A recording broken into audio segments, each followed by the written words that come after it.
नमस्कार। चलिए आज बात करते हैं दिव्य प्रकाश दुबे की एक बहुत ही पावरफुल कविता के बारे में। ये कविता जानते हैं उस एहसास को पकड़ती है, उस खालीपन को जो आज की प्रोफेशनल दुनिया में शायद हम सब ने कभी ना कभी महसूस किया है। तो आइए इस कहानी की गहराइयों में उतरते हैं। कहानी की शुरुआत होती है एक बहुत ही जाने पहचाने किरदार से। हर मोहल्ले में, हर गली में एक ऐसा लड़का होता ही है ना?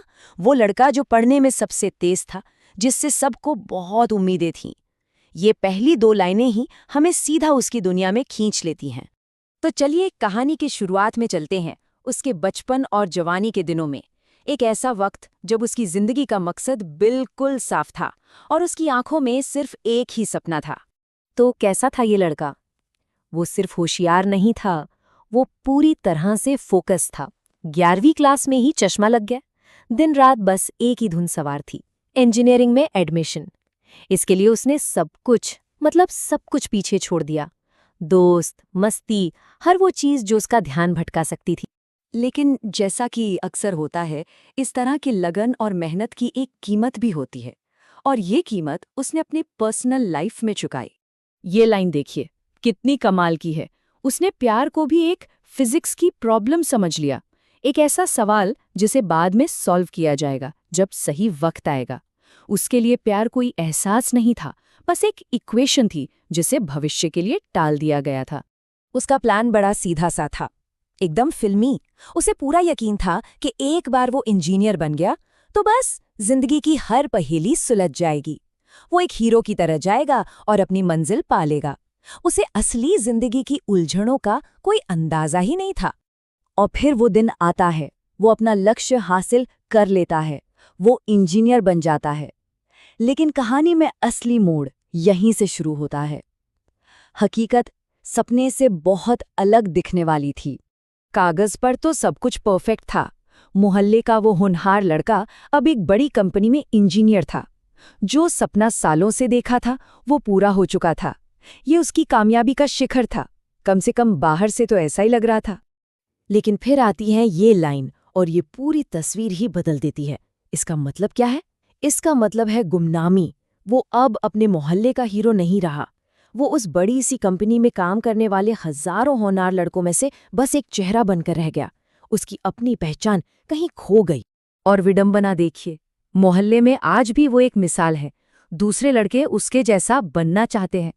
उन्हें उसकी बाहरी कामयाबी तो दिखती है, लेकिन उसके अंदर का खालीपन, उसकी हकीकत, वो किसी को नजर नहीं आती। और यहाँ कहानी का वो पल आता है जो दिल तोड़ देता है। वो प्यार, वो लड़की जिसके लिए उसने अपना आज कुर्बान कर दिया था, वो अब उसकी पहुंच से हमेशा के लिए दूर हो चुकी है। वो किसी और की हो गई है। जिस भविष्य का उसने सपना देखा था वो अब कभी सच नहीं हो सकता। तो अब कहानी का फोकस बदलता है। जवानी के जोश और सपनों से निकलकर हम उसके आज की एक रस, मशीनी और बिल्कुल बेजान जिंदगी में आ जाते हैं। ये जो तुलना है ना, ये सब कुछ कह देती है। एक वक्त था जब वो टाइम पर स्कूल जाता था, टाइम पर वापस आता था, एक अनुशासन था, लेकिन एक आज़ादी भी थी। और अब वो टाइम पर ऑफिस तो जाता है, पर लौटने का कोई टाइम नहीं। ऑफिस का काम अब उसके घर में, उसकी पर्सनल लाइफ में घुस आया है। और उसकी रोज की जिंदगी कैसी है? बस एक लूप में फंसी हुई। ऑफिस से चूर होकर घर लौटना। ये चूर शब्द सिर्फ शारीरिक थकावट नहीं है, ये दिमागी और रूहानी थकावट है। फिर खाना खाना, न्यूज़ देखना और अगले दिन के लिए फिर से तैयार हो जाना। हर दिन बिल्कुल पिछले दिन की कॉपी। और अब कहानी अपने क्लाइमैक्स की तरफ बढ़ती है, एक ऐसे सवाल पर जहां वो अपनी असल पहचान से टकराता है। जरा सोचिए, 1 मई यानी मजदूर दिवस की छुट्टी पर वो सबसे यही बहस कर रहा है। क्यों? क्योंकि वो ये मानने को तैयार नहीं है कि उसकी व्हाइट कॉलर जॉब और एक मजदूर की मेहनत में कोई फर्क नहीं है। वो खुद को दिलासा देना चाहता है कि वो अलग है, बेहतर है, पर शायद अंदर ही अंदर उसे शक होने लगा है। और फिर आता है कविता का शायद सबसे दिल को छूने वाला पल, जब वो अकेला होता है आईने के सामने तो खुद से फुसफुसाता है, मैं मजदूर थोड़ी हूँ, मैं मजबूर थोड़ी हूँ। ये एक बयान नहीं है, ये एक सवाल है। एक कमजोर सी कोशिश है खुद को यकीन दिलाने की कि वो हारा नहीं है, वो मजबूर नहीं है। और कहानी खत्म होती है एक बहुत ही अजीब, एक बहुत ही गहरे एक्शन पर। इस सारी जद्दोजहद के बाद मोहल्ले का वो सबसे होनहार लड़का दूसरी बार अपना मुंह धोता है। और कविता हमें इसी एक सवाल के साथ छोड़ जाती है कि आखिर वो दूसरी बार मुंह क्यों धोता है।